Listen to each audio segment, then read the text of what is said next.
हाँ तो स्टूडेंट्स, घूर्णन गति रोटेशनल मोशन के एपिसोड नंबर 16 में हम लोग देखेंगे किसी चकती के तल के लंबवत तथा उसके द्रव्यमान केंद्र से होकर जाने वाले अक्ष के परितः चकती के जड़त्व आघूर्ण का व्यंजक।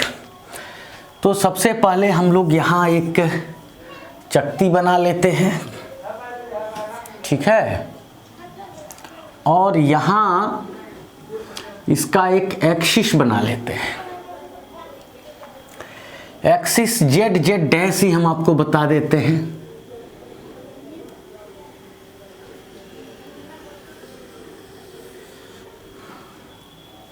ये तो सेंटर लगभग यहाँ पे आना चाहिए, इसका कहाँ पे आना चाहिए,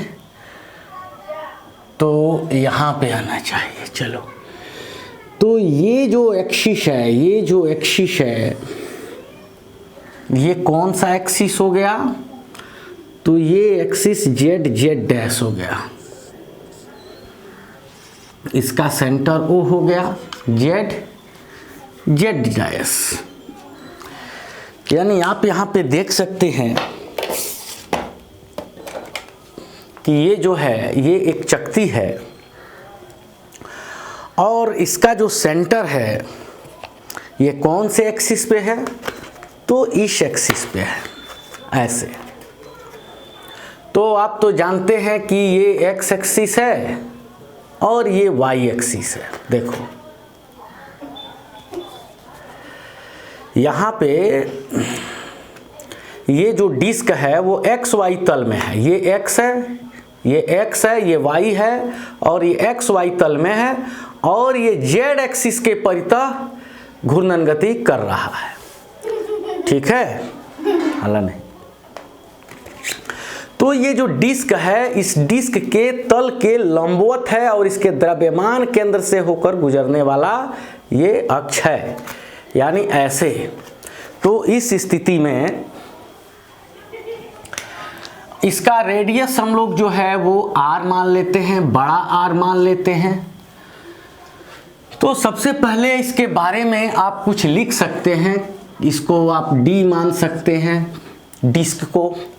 तो क्या लिख सकते हैं यहाँ पर, चलो दिख रहा है, माना D एक वृत्ताकार डिस्क है, यानी चकती है जिसकी त्रिज्या क्या है, तो बड़ा R है।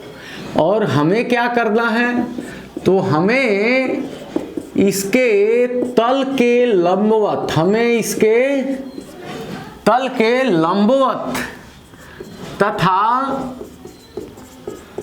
तथा इसके द्रव्यमान केंद्र से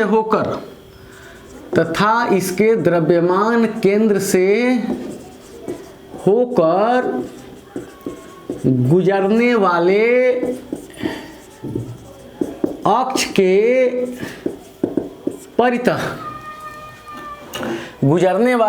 के परितः इस चकती यानी इस डिस्क का जड़त्व आघूर्ण ज्ञात करना है। क्या ज्ञात करना है, जड़त्व आघूर्ण ज्ञात करना है। तो ये आपने लिख दिया कि D एक सर्कुलर डिस्क है और इसका रेडियस R है और इसके तल के लंबवत, यानी ये x एक्सिस है, ये y एक्सिस है, तो x y तल में ये वृत्त है और इस एक्सिस यानी z एक्सिस, ये x, ये y और ये z एक्सिस है। तो इस z एक्सिस के परितः यानी तल के लंबवत और इसके द्रव्यमान केंद्र से होकर जाने वाला ये अक्ष है। तो यहाँ पे बच्चों क्या मान सकते हैं कि माना डिस्क का कुल द्रव्यमान बराबर m, और डिस्क तो पतला है, ये तो मोटा है नहीं, तो मोटा नहीं है तो इसमें सिर्फ क्षेत्रफल होगा। अगर इसमें थिकनेस भी होता तो ऊंचाई भी होती, तो क्षेत्रफल गुना ऊंचाई, आयतन इसका लेते।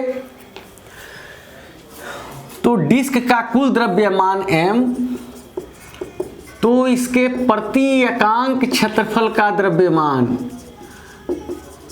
प्रति एकांक क्षेत्रफल माने 1 बट्टा क्षेत्रफल का द्रव्यमान, तो ये क्या हो जाएगा, m/a हो जाएगा एरिया। तो इस डिस्क का एरिया क्या हो जाएगा, तो डिस्क का एरिया हो जाएगा πr²। अब हमने क्या किया बच्चों कि यहां पर एक dx चौड़ाई का एवं x रेडियस का एक वलय, एक रिंग काटा। इसका कल्पना किया हमने, किसका कल्पना किया, तो अब x त्रिज्या तथा dx चौड़ाई का एक वलय काटा।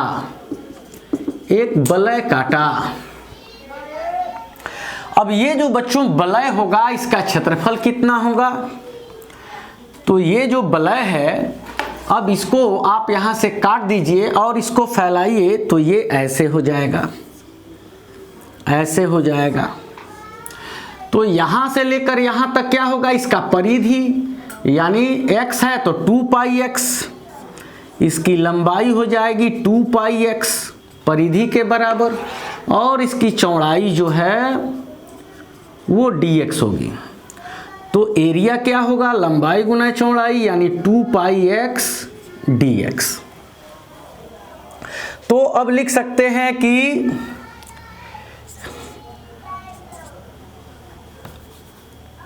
इसका नाम ही मान लेते हैं वलय dx का द्रव्यमान। तो प्रति एकांक क्षेत्रफल का द्रव्यमान m/πr²। तो इतना क्षेत्रफल का द्रव्यमान इतना गुना इतना यानी 2πx dx। प्रति एकांक क्षेत्रफल का माने 1 मीटर स्क्वायर का इतना, तो 5 मीटर स्क्वायर का, इससे इसमें गुना कर देंगे। तो ये हम लोगों को क्या मिला, पाई से पाई कैंसिल हो गया और ये इक्वेशन मिला 2m/r² x dx। ये हो गया वलय dx का द्रव्यमान। ठीक है, अब वलय dx का z के परितः जड़त्व आघूर्ण। अब z के परितः जड़त्व आघूर्ण निकालना है। तो जड़त्व आघूर्ण क्या होता है, द्रव्यमान गुने दूरी का स्क्वायर। तो dx का द्रव्यमान इतना है 2m/r² x dx, और दूरी इसका कितना हो गया, यानी इसकी त्रिज्या कितनी हो गई, तो इसकी त्रिज्या हो गई x। तो x का स्क्वायर द्रव्यमान गुने, क्योंकि आप लोग जानते हैं mr² होता है, तो ये मास हो गया डिस्क का, और ये उसका दूरी हो गया द्रव्यमान केंद्र से। तो ये आपको क्या मिला, यहाँ आपको मिला 2m/r² और x² से x में गुना होगा तो x³ dx। तो ये क्या मिला, तो ये dx ये सिर्फ वलय का जड़त्वाघूर्ण मिला, किसके परितः, तो अक्ष z के परितः। अब आप चाहें तो इसे नोट कर सकते हैं, क्योंकि अब यहाँ से हम लोग आगे बढ़ना चाहते हैं। तो इस स्थिति में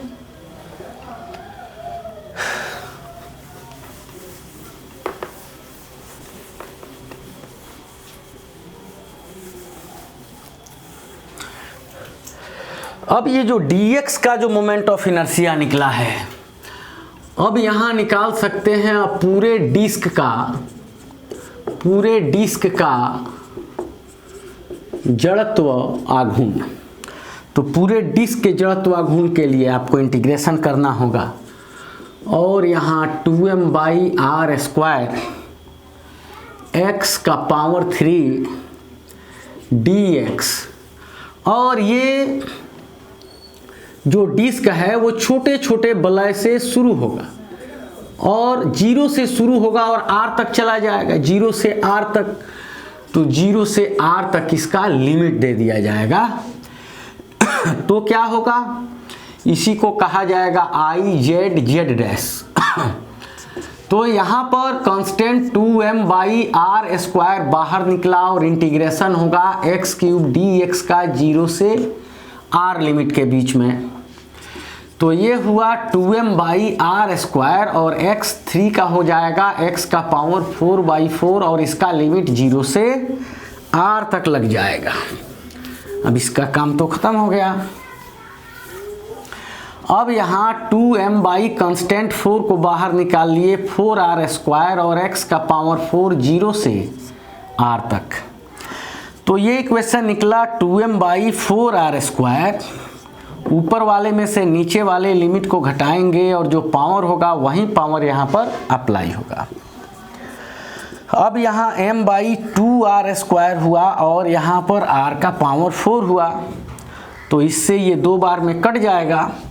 तो आपको मिला IZZ' बराबर mr²/2, mr²/2।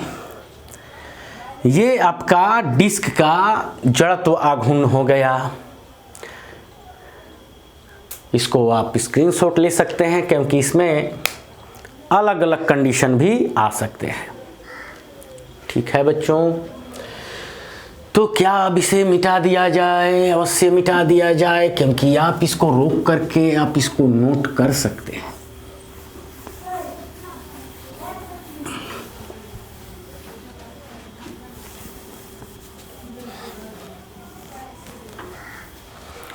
अब ये पहला कंडीशन आप क्या देखें? पहला कंडीशन आप देखें कि कोई डिस्क हो और उसके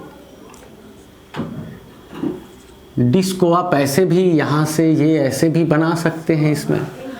तो अगर ये डिस्क हो तो उसके द्रव्यमान केंद्र से तल के लंबवत अगर कोई अक्ष गुजर रहा है तो उसके परितः मोमेंट ऑफ इनर्शिया हो जाएगा mr²/2। यदि इसकी त्रिज्या कितनी है? r है। तो अब कंडीशन 2 की बात करें कि अगर ये डिस्क है r त्रिज्या वाला और इसके समानांतर इसके स्पर्श रेखा से यहाँ से अक्ष अगर जा रहा हो तो उसका मोमेंट ऑफ इनर्शिया क्या होगा?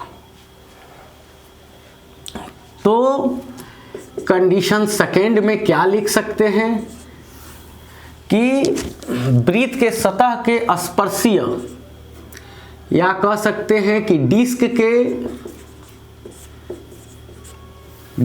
के व्यास के समानांतर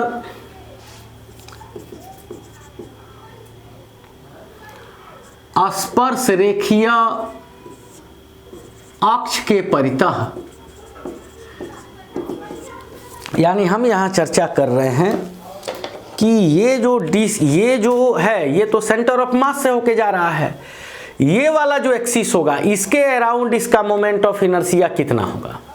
तो इसके लिए हम लोग पढ़े हुए हैं, इसका फिगर यहाँ पे बना सकते हैं इस अक्ष के परितः।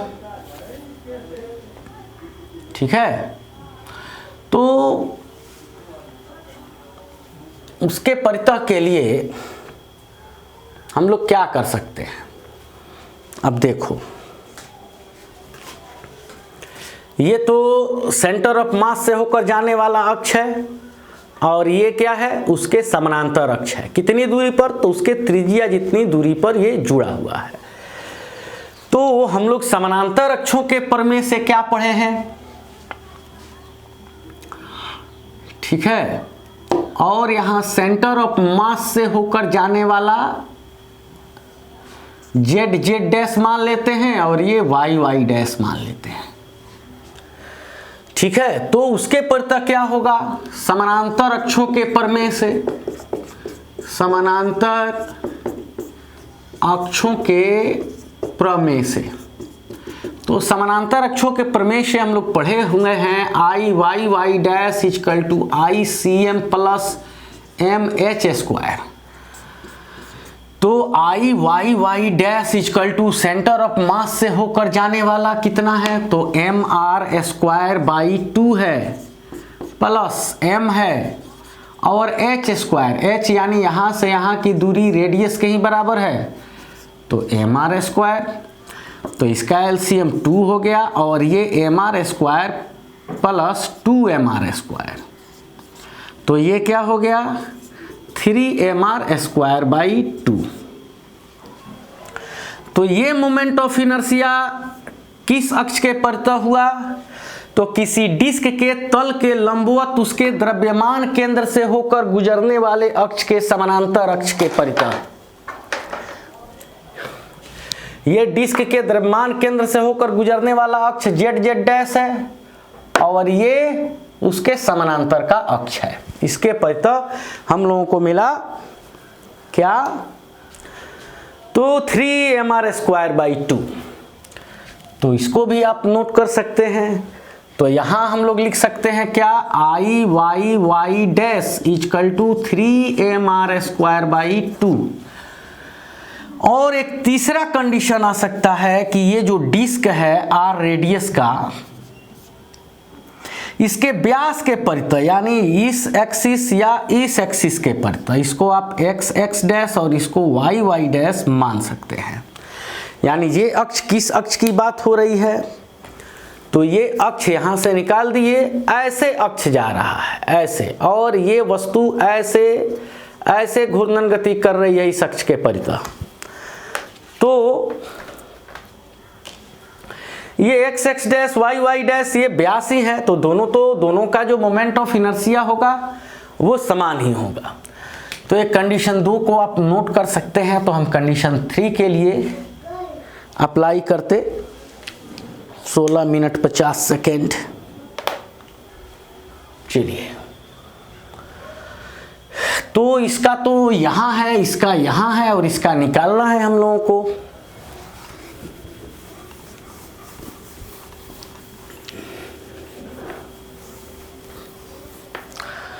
तो कंडीशन 3 क्या लिख सकते हैं कि डिस्क के व्यास के परितः, डिस्क के व्यास के परितः, तो यहां क्या लिख सकते हैं, लंबवत अक्षों के प्रमेय से, लंबवत अक्षों के प्रमेय से। अब इसमें क्या है कि यहां आप जानते हैं कि ये जो डिस्क है तो इसका ये x और ये y और ये z है। चलिए, ये x x डैश, ये y y डैश और ये z z डैश है। तो हम लोगों को पता करना है इसके परितः या इसके परितः, इसके परितः हमको पता है। तो समानांतर अक्षों का प्रमेय क्या कहता है कि I x x dash plus I y Y dash equal to I z z dash. यानी किसी वस्तु का जड़त्व आघूर्ण परस्पर 2 लंबवत अक्षों के परितः निकाल कर जोड़िएगा तो इनके कटान बिंदु से तथा इन दोनों अक्षों के लंबाई के लंबवत गुजरने वाले अक्ष के परितः जड़त्व आघूर्ण के बराबर होगा। तो यहां लिख सकते हैं कि आई एक्स एक्स डैश बराबर है आई वाई वाई डैश, क्योंकि ये और ये दोनों व्यास ही हैं तो दोनों को एक ही मान सकते हैं, 2i एक्स एक्स डैश मान सकते हैं। और ये कितना मिला है, तो ये मिला है mr स्क्वायर बाई 2। और तब यहाँ आई एक्स एक्स डैश बराबर क्या हो जाएगा, mr स्क्वायर बाई 4। तो यहाँ आप लिख सकते हैं आई एक्स एक्स डैश या I y Y dash equal to mr square by 4। तो 3 स्थितियों के लिए हम लोग जो है वो ज्ञात कर सकते हैं कि इस डिस्क का मोमेंट ऑफ इनर्शिया क्या होगा। इसको आप रिवाइज करते रहें।